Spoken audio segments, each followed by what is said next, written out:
Fala quilombo! Fala quilombo! Fala quilombo! Fala quilombo! Fala quilombo! Fala quilombo! Os Cadernos Negros começou em 78. Ele foi criado pelo CUT, o Luiz Silva, né, o escritor Luiz Silva, o Hugo Ferreira e o Jamul Minca. Ele foi criado na sede do SECAM, no auge da ditadura militar, onde se reunia várias pessoas do movimento negro, realmente para falar sobre política, para falar da questão racial, para falar até negro, né? Porque é uma palavra que até então, na auge da ditadura, não poderia ser dita essa palavra. E lá se criou os cadernos negros. O cadernos, na verdade, a palavra cadernos, a ideia cadernos, se tirou, né, o nome da série Cadernos Negros, se tirou dos cadernos que a Carolina Maria de Jesus escrevia. E negros, né, se acrescentou a palavra negro para dar essa evidência, Cadernos Negros. E assim, no seu fazer, ficou só o CUT, né, que fazia mais com a Marinette, a Nete, companheira dele, e outras pessoas que colaboravam. O Cadernos Negros começou com poemas, então só um parênteses, o Cadernos Negros ele era lançado, né, normalmente, e se alterna em contos e poemas, o gênero. A gente só trabalha com contos e poemas. Mas, né, depois da pandemia, a gente acabou dando uma parada. Por quê? Porque os nossos eventos geralmente enchem e não pôde, né, continuar fazendo presencial, né? A gente fez o 43, inclusive, transmitido pelo YouTube e tal. Então, voltando aos Cadernos Negros, ele foi criado em 78, foi de poemas, o primeiro gênero. Só tinha 8 autores, 2 mulheres e 6 homens. A ideia sempre foi de cadernos, que a gente se reunisse, bancasse, custeasse a obra. Porque até então não se tinha... Porque, apesar que essa demanda veio até pelo CUT, que fez letras na USP, e que ele mandava os originais dele, por exemplo, para as editoras, e as editoras não davam nenhum retorno, né? Na época, as editoras provavelmente jogavam os textos todos dele no lixo. Então, por isso que essa demanda de criar uma antologia, uma série, onde nós mesmos, né, bancasse com nossos próprios recursos, onde não tivesse interferência, né, de ninguém, né, no sentido assim, de ficar dizendo que entrasse ou não. Então, nesse processo, então até o Cadernos Negros, até o Cadernos Negros 5, até o Cadernos Negros 4, ele era feito assim, né, o CUT, e recebia apoio das pessoas independentes, né, assim, a NET e outras pessoas convidadas para ajudar. Porque nós somos, o Cadernos, na verdade, era a época do correio, né? Então, as coisas eram todas desafiantes para serem feitas. Ele sempre existiu. Por que 8 pessoas e 2 mulheres? Porque era o contato que se tinha ali no momento, as pessoas que toparam fazer esse livro, né? Que, na verdade, até é um caderninho, né? Um livro de bolso, ele é pequeno, e que tem a favela, né? Tem o retrato da favela na capa. Daí, em 82, no Cadernos Negros 5, como eu cheguei e vários outros jovens, né, chegaram ao Quilomboje, então nós achávamos que não dava para ser, porque assim, são duas coisas, a existência dos Cadernos Negros, 78, e a criação do Quilomboje, que foi em 80.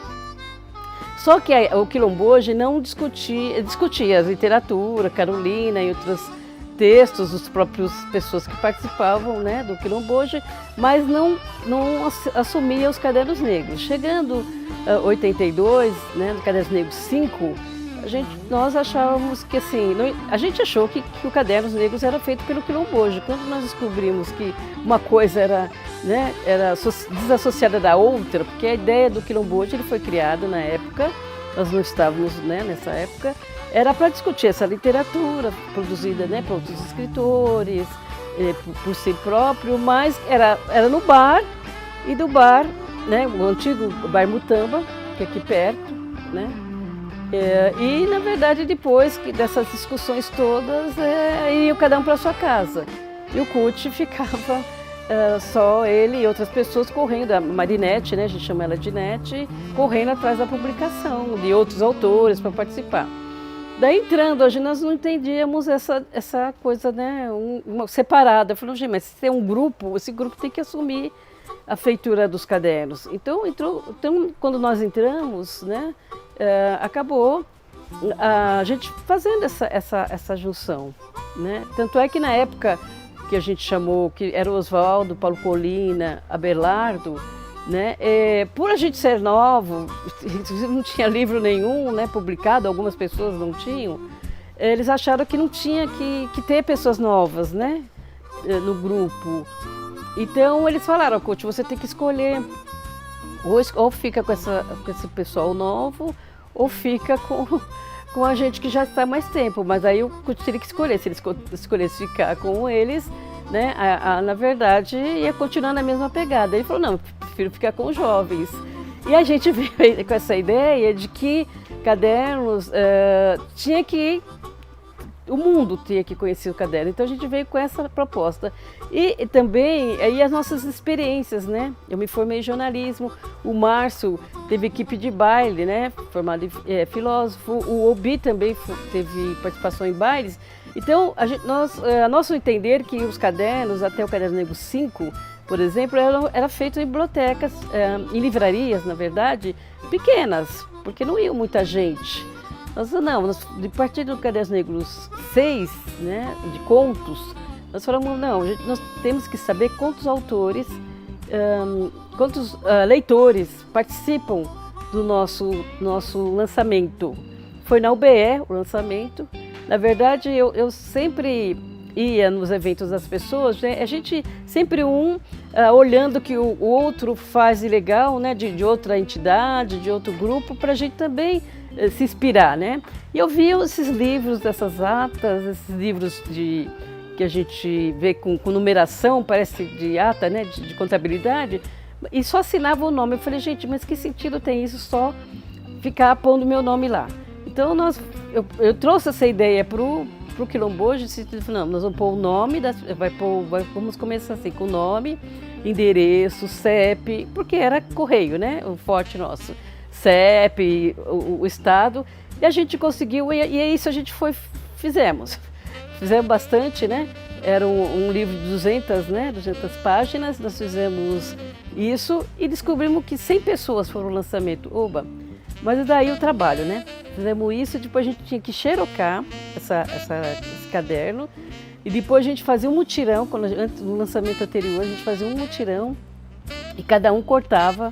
A gente, né, fazia aquele mutirão, cortava os nomes, né, porque era, e colava no envelope e a gente mandava pelo correio. A gente teve muito apoio, né, da Câmara, da Assembleia também para mandar esses materiais, né, pelo correio, porque eram muitas cartas. A gente foi indo, a gente conseguiu, na época, 10 mil nomes. A gente conseguiu, com esse negócio de ficar pegando, daí fomos crescendo, assim, e também essas pessoas novas que entraram, a gente começou a refletir aonde estão os nossos leitores e leitoras, né?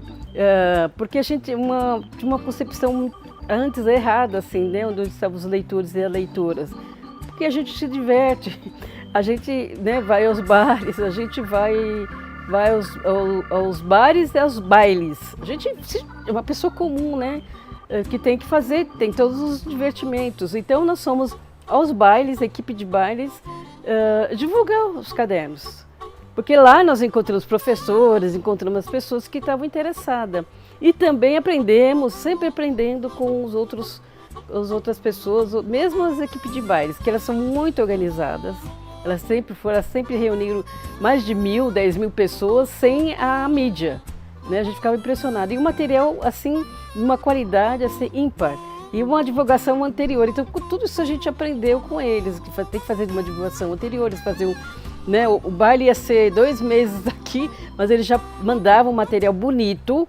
A pessoa que viesse nesse baile já sabia o que ia acontecer né? Então ficava com aquela informação, como a gente não tinha as redes sociais, então era aquele papel bonito, né? Aqueles flyers, que a gente chama hoje de flyers, mas que era aquilo que a pessoa guardava, que sabia já que ia ter, né, o próximo baile. E isso também a gente acabou com amizade, né? E com o Márcio também já conheci, ouvi algumas pessoas de equipe de bailes, os Carlos, né, e os demais, a gente acabou fazendo uma parceria. Então era assim, a gente entrava sem pagar e podia fazer a divulgação, só que tinha as regras, às vezes falava só no final, pode fazer, às vezes pode fazer aqui dentro, as pessoas dançando, né, mas não faz, né? Então a gente tinha todo e aí uma turma, a gente ia para lá e fazia as divulgações nesses bailes. Então eu também, antes do lançamento. Então a gente já fez parceria com os Carlos de usar a mala direta mesmo. Ele usava para divulgar o baile, a gente colocava nosso material de divulgação dos cadernos, do lançamento, nesse material. Então foi com isso que a gente foi crescendo, né, a nível de cadernos. E aí fomos e caminhando nessa coisa de fazer o lançamento, de fazer, né, os cadernos e de ampliar para que outros autores e autoras participassem do livro. Na verdade, a ideia era que ampliasse para o Brasil todo, como foi ampliado para o Brasil todo, né? Então as pessoas... E a gente começou a fazer... Tinha essa carta, mas a gente começou, né, também a colocar algumas regras no sentido... Quem recebe a carta, carta convite, que a gente chama dos cadernos negros antes da feitura, e daí manda, se quiser, se aceitar, manda os seus textos. A gente sempre, antes a gente não trabalhava com avaliação, a pessoa mandava o texto e ele era publicado, só fazia as revisões. Depois a gente achou que, como também muitos críticos, muitas pessoas da área literária, né, não negra também, começou a falar, poxa vida, vocês precisam tomar mais cuidado com os textos, né? E a gente achou assim, porque depois que pronto, você não tem como mexer, né? Depois a gente achou, não, então vamos preservar, isso que a gente faz é para preservar os autores e autoras, as pessoas não entendem isso. Então a gente falou, vamos criar seria esse conselho editorial que é chamado, né? Falou, mas vamos criar para preservar os autores e autoras. Então você manda quem participa da antologia, da série, né? E a gente convida algumas pessoas para avaliar também, tudo por pseudônimo. Porque todo mundo usa. A única pessoa até então que não podia avaliar o livro sou eu, porque eu recebia, né? Era eu que recebia todos os textos. Então, por questão de ética, então eu não avaliava. Mas assim, porque eu sabia o nome da pessoa e sabia o pseudo. Então, por questão, né, de ética, então, porque não adianta falar ética lá fora, mas se não tiver ética, também a gente não tiver no nosso processo. E a ideia é assim, por que pseudônimo? Para avaliar os textos e não a pessoa, né?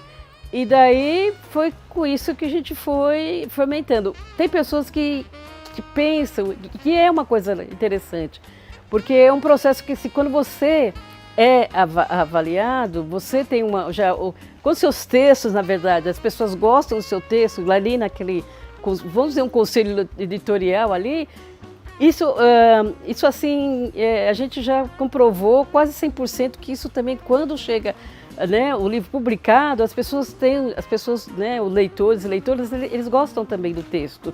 Então isso foi crescendo. Às vezes as pessoas não aceitam, entram no processo, né, e às vezes falam, mas o meu texto eu escrevo assim mesmo. Então também é optativo. A gente tem 2 processos de avaliações. O primeiro, você manda o texto, depois você retrabalha o texto. Agora, se no processo, mesmo que você tenha mandado pela primeira vez o texto e falou, mas eu não aceito, eu não quero, não gosto, pode retirar o texto. A gente, né, não pode obrigar as pessoas a publicar. Só a única que a gente pede, a única coisa que já aconteceu, que o texto, assim, a primeira vez que manda o texto para os cadernos, seja inédito. Porque nós não somos uma editora, então ele tem que ser inédito. E a gente pega, né, a avaliação depois do texto publicado. Como nós não somos uma editora, o texto é do autor e da autora. Então, por exemplo, ele publicou, nós fizemos um lançamento dia 14, e daí o autor, no dia 18, quiser ser convidado, eu gostei do seu texto, estou fazendo uma antologia, posso colocar meu texto ali nessa antologia? Pode, não precisa nem consultar a gente.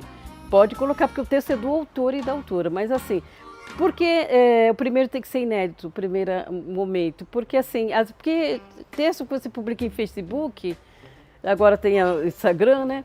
As pessoas, todo mundo vai falar que gostou, né? Mas aí, que já aconteceu, a pessoa publicou no Facebook, a gente falou, não faça isso, né? Você nem fala para os autores e autoras, não faça isso de mandar para o Cadernos. Tudo bem, se você publicou no Facebook, manda outro para o Cadernos. E daí o que aconteceu? A pessoa elogiou o texto da pessoa pelo Facebook. E esse mesmo texto que foi elogiado, ele não passou nos Cadernos. E a pessoa ficou super revoltada com a gente. Nós falamos, então, é por isso que a gente já tem, né, esse cabedal. Então, nós trabalhamos nesse naipe. E tivemos já a experiência dos outros cadernos, né, de ficar trabalhando, de testando. Depois a gente falou, não, vamos trabalhar com ordem alfabética. Por quê? Porque isso daí, ele parece que não é, cada um trabalha de uma forma, autor, né, editora e tal, mas a gente gosta de trabalhar a ordem alfabética para não dar aquele tom. A Esmeralda vem primeiro, ou sei lá, quem é Z vem primeiro, a Esmeralda fica lá por fim, daí dá aquela conotação, então o trabalho do Z, ele é melhor do que o meu. Porque a gente está trabalhando com as pessoas, com sentimentos, né? Tem um monte de coisas envolvidas nessa preparação de cadernos. Então dá para ficar, parece que é uma coisa boba, né? A gente já fez outros cadernos, né? Antes de fazer assim, cada ordem, uma que fica bagunçado também o livro e outra também que dá aquela conotação, então o texto do fulano, de fulana está primeiro e eu sou o A, estou lá no fim, né? E o Z está lá na frente. Então isso pode parecer que não, né? Pode ser que para o leitor e a leitora não tem importância nenhuma, mas para nós, escritora, puxa vida, né? Eu acho que o meu texto, ele entrou, mas não é tudo isso, né? Porque ele está lá ele é o último, né? Tem o Z, tem o V, tem o T e a Esmeralda está lá, então exemplo assim. Eu acho que é mais ou menos isso. E aí foi esse trabalho que nós tivemos, né? Daí estava a Miriam Alves, eu, Sônia Fátima Conceição, ter mais mulheres escrevendo cadernos. Então eu sempre tive essa tecla e aí foi crescendo, que agora os cadernos negros de um tempo para cá, depois de 43 para cá, bem um pouquinho antes, ele tem muito mais escritoras, mas não é competição, é que na verdade as mulheres quase não escreviam em cadernos, não se interessavam, porque também tem outras questões envolvendo, né? E a gente conseguiu romper isso e sensibilizar mais mulheres, sempre fazer esse chamamento em lançamentos, que outras mulheres escrevessem cadernos negros. Isso foi ampliando. E também, nós não criamos nada, eu acho que sempre a gente tem alguma coisa que é dos nossos ancestrais, né? Que criaram, na verdade, dos nossos mais velhos, né? A gente vem de uma experiência do Luiz Gama, Lima Barreto, Carolina Maria de Jesus, né? Alta de Souza, Maria Firmina dos Reis, enfim, Cruz de Souza, que a gente também conheceu, porque o Cadernos também me apresentou esses autores. Foram Cadernos Negros que me apresentou, o Quilomboja que me apresentou esses autores que eu até então não conhecia, porque fiz a universidade, saí de lá sem conhecer um autor negro se não fosse o Quilomboja. Então tem todo esse histórico, né, do Quilomboja e dos cadernos, é que na verdade as histórias elas se cruzam por causa disso, né? De 82 a gente fazer esse movimento de estarem todo mundo junto, né, trabalhando junto, porque assim, fortalecendo um quilombo mesmo literário, porque não tem como você... Se fosse até agora, não sei se o CUT estivesse sozinho, porque, né, e outra coisa, e a possibilidade de ter cadernos, ela ampliou, por exemplo, que nem a Conceição Evaristo, ela sempre escreveu, né, mas assim, ela nunca teve um espaço para ter a oportunidade de mostrar seus textos. Foi no Cadernos Negros 13 que ela pôde mostrar seus poemas, que ela começou nos Cadernos Negros 13, postando seus poemas, que até hoje o pessoal fala, a ministra, né, falou da CEPIR, né, falou sobre cadernos, falou poesia dela, mas que saiu no Cadernos, lógico, ela publicou depois um livro individual, tem outras antologias, mas os textos que são falados, contos, que ela ganhou o prêmio do Jabuti também, a maioria dos contos do Jabuti ela publicou tinha publicado os cadernos, tem alguns novos, né, que foi legal, que foi importante para a gente. Então, e a gente está sempre evidenciando que as pessoas pensam que não, mas o quilombo hoje, né, a gente continua essa pegada dos nossos ancestrais, né, mas para continuar esse trabalho da literatura e dar evidência para a literatura negra, para a literatura afro-brasileira, que a gente sempre fala. Muitas pessoas, eu não gosto, não sei, é caixinha, não é caixinha, mas se beneficia dessa nossa trajetória também, né, atual.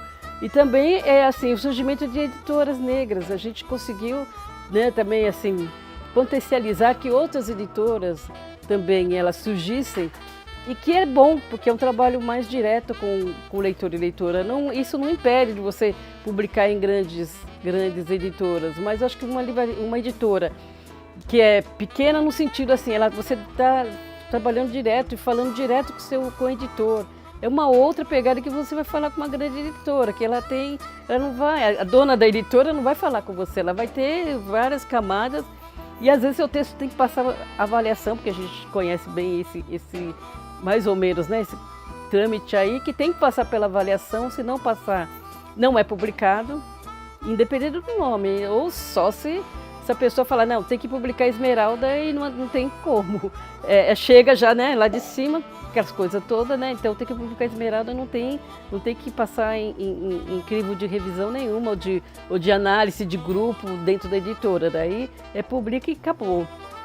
Eu que estou, na verdade, né, em outras palavras, eu que estou mandando, né? Agora com o editor que a gente fala pequeno, né, de pequeno porte, não. Daí a gente, olha, tem esse trabalho, a gente vai conversando, ou vamos fazer parceria, ou banca, ou a gente vai dentro de algum projeto da cultura. Então acho que é uma outra pegada, né, uma outra coisa de como trabalhar. Então também está tudo circulando com cadernos, com quilomboja. Então, eu acho que essas coisas estão circulando. Então, acho que é mais ou menos isso. Então, essa honraria, acho que assim, é fundamental, essa importância dessa homenagem, né, dessa honraria, porque, na verdade, 45 anos que a gente está tendo, e tem que ter essa visibilidade, tem que ter na história, marcar na história da literatura brasileira, a literatura afro, a literatura negra, ela tem que estar, porque na verdade a gente sabe quando a gente vai na academia, a gente vai fazendo seminários,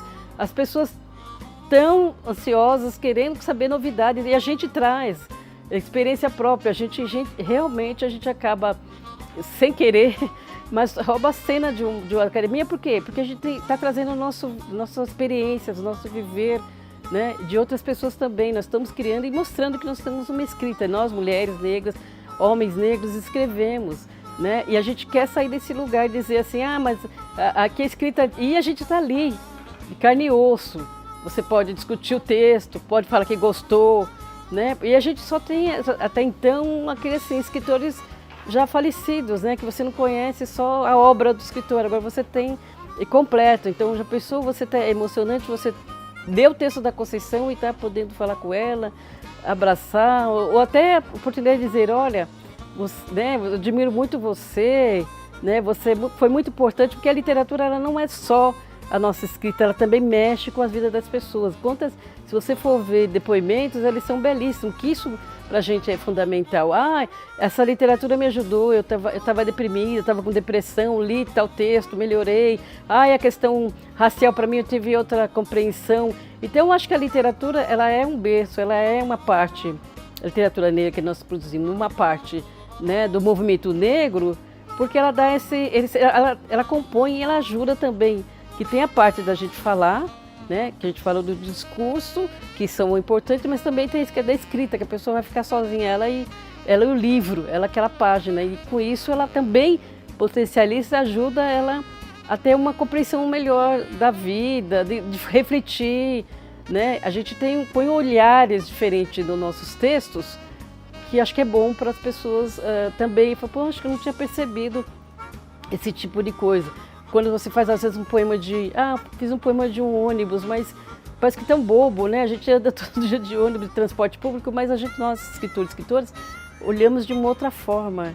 e você fala, puxa vida, eu não tinha percebido isso. E a gente consegue, né, trazer contos, né, nossos contos, a trazer outras coisas, outros olhares, outros questionamentos dentro desse nosso viver, né, desse nosso mais cotidiano. Que a gente fala, a gente fala de racismo, sim, né, que nos atravessa tanto, a gente fala da nossa solidão como mulheres, como homens, a gente fala das nossas preferências, das nossas opções sexuais. Eu acho que a gente tem que se colocar, né, isso, e eu acho que isso que é importante. E as mulheres negras, eu acho, escritoras, elas estão se colocando mais disso. Eu acho que alguns homens negros ainda tem ainda preso um pouco, né, essa questão de não vou me colocar como homem ou como mulher, né, ou minha preferência de opção sexual, entendeu?